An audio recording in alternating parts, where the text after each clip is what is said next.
কেমন আছো লি? কেমন আছো সমর? সুভাষ দা? সুভাষ বলে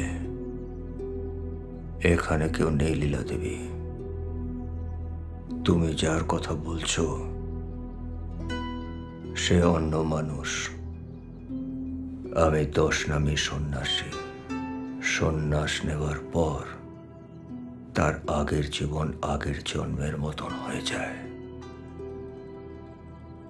তোমার সেই মৃত মানুষ আর এই শরীরের মধ্যে অনেক পার্থক্য আছে। তুমি খুব রেগে আছো সুভাষ দা, তাই না? রাগ?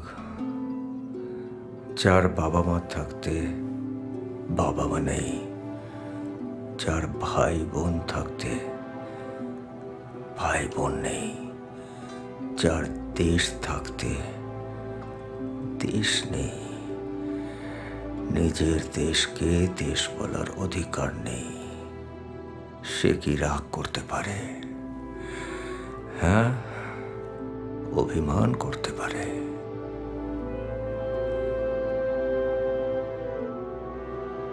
তোমরা এখন এসো, ভালো থেকো, আর চিঠিতে যোগাযোগ রেখো।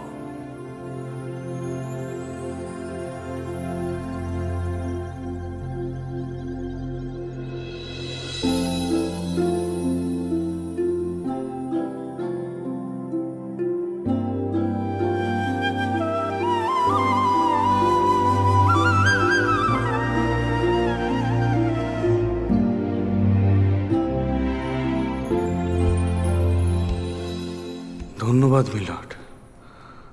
আমার নাম সুনীল গুপ্ত, পেশায় উকিল। আমার পরিবারের সবাই ভারতের স্বাধীনতা সংগ্রামের সঙ্গে বহুদিন ধরে যুক্ত। বিনয় বাদল দীনেশ সেই ত্রয়ীর দীনেশ গুপ্ত আমার ভাই। যখন সুরেশ বোস, সুভাষচন্দ্র বোসের দাদা, গুমনামী বাবা রূপে নেতাজির প্রত্যাবর্তনের গুজব শোনেন, তখন আমাকেই খোঁজ নিতে পাঠান।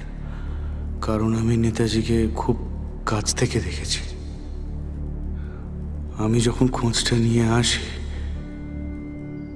হ্যাঁ সুরেশদা, আমি নিশ্চিত সুভাষদাকে চিনতে আমার ভুল হবে না। ওই কণ্ঠস্বর, রাজনীতি, ধর্ম, সাহিত্য, বিজ্ঞান, এত বিবিধ বিষয় জ্ঞান, দেশে সমাজ ব্যবস্থা, তার পার্টিশন নিয়ে তুমি নিশ্চিত? शुभ सुख चैन की बरखा बरसे, भारत भाग है जागा। पंजाब सिंध गुजरात मराठा, द्राविड़ उत्कल बंगा।